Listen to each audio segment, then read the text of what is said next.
A presidência de Trump pode redefinir as relações comerciais entre Brasil e os Estados Unidos, impactando o agronegócio e também a posição do país no BRICS. Quem conversa comigo a respeito desse assunto é a especialista em commodities agrícolas, Andréa Cordeiro. Andréa, seja bem-vinda, boa noite para você, satisfação recebê-la aqui no canal AgroMais. Olá, Thiago, é um prazer estar aqui novamente com vocês. Tá certo, conta pra gente aí como que essas políticas protecionistas de Trump podem afetar o agronegócio brasileiro, hein?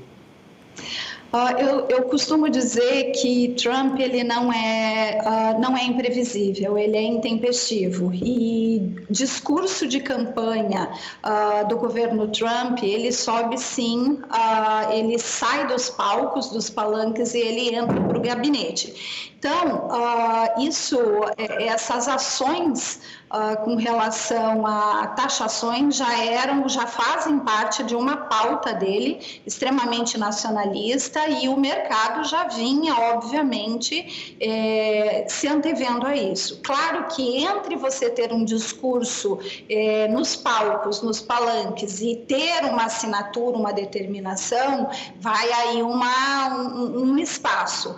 Mas, de qualquer forma, na previsibilidade de Trump, tivemos aí um anúncio de taxação de 25% para México e Canadá. México já recuou, já quer falar com os Estados Unidos, né? Um movimento do Trump de defender a balança comercial já fez efeito.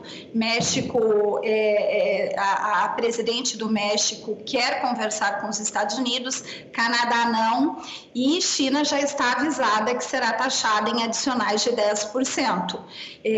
O que isso representa para o Brasil? De maneira geral, a gente volta ao governo anterior. Quando os Estados Unidos taxaram México e China, o Brasil foi beneficiado com prêmios melhores para mercado de milho e de soja e das proteínas animais. Tá certo. André, agora tem outro ponto importante também, que como o Brasil pode se posicionar a respeito, né, em relação aos Estados Unidos, quando a gente fala de BRICS, e como que isso pode impactar também aqui o nosso país, hein? Eu acredito que o Brasil, infelizmente, se colocou num papel como protagonista hoje, que ele né, assumindo a presidência do BRICS. Infelizmente, ele assumiu um discurso que não é dele, que não defende os seus interesses propriamente, sim, do grupo. Então, acredito que diálogo, aí o Itamaraty, né, todo o corpo governamental, Brasil e Estados Unidos precisam conversar, né? Estados Unidos é um grande parceiro comercial depois da China, nosso maior comprador, e não é porque é o segundo maior parceiro que deve ser descartado, menosprezado. E o Brasil precisa, né, de diversificar parceiros. Da mesma maneira que alguns dizem que o Brasil está na mão da China, qualquer movimento que nós tenhamos com Europa, com outros países asiáticos, que possamos expandir com os Estados Unidos é muito bem-vindo e repercute em circulação de dinheiro no nosso país. Sem dúvida. Agora, aquela ideia de criar moeda para o BRICS não é hora nem de tocar nesse assunto, né? Não, infelizmente foi algo que foi falado quando o Brasil lá em 2023 assumiu um posto, né? O presidente atual fez um comentário e voltou a se falar sobre isso, se defender uma moeda.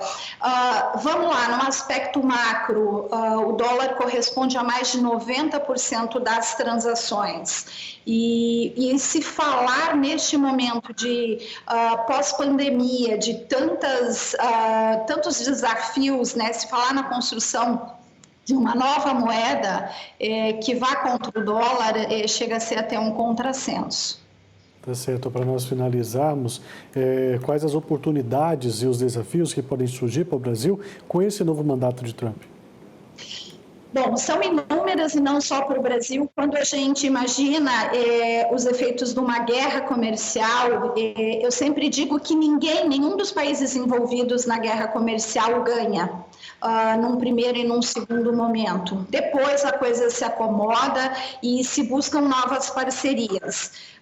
Eu diria que o Brasil pode esperar, mesmo como efeito colateral, inflação, disruptura na sua cadeia, né, de distribuição, porque muito do que a gente usa aqui vem dos Estados Unidos, vem de China, vem de Europa, então nunca uma guerra comercial vai ser boa. Porém, existem oportunidades, que é o caso de algumas commodities agrícolas, como a soja, como o milho, como as proteínas, aonde o Brasil disputa com os Estados Unidos na competitividade. Em havendo uma guerra comercial entre Estados Unidos e China, Brasil tem uma diferenciação. Em alguns mercados vai competir com a Argentina, no caso do milho e da soja. Mas existem boas oportunidades, sim, também para o Brasil. Tá certo, então, nós vamos seguir acompanhando essas oportunidades e, claro, torcendo aí porque os nossos produtores, os nossos exportadores, de um modo geral, tenham sucesso aí com essa nova gestão lá nos Estados Unidos. Mas, por hora, muito obrigado pela sua participação, ótima noite e até a próxima, viu? Obrigada, até a próxima. Até.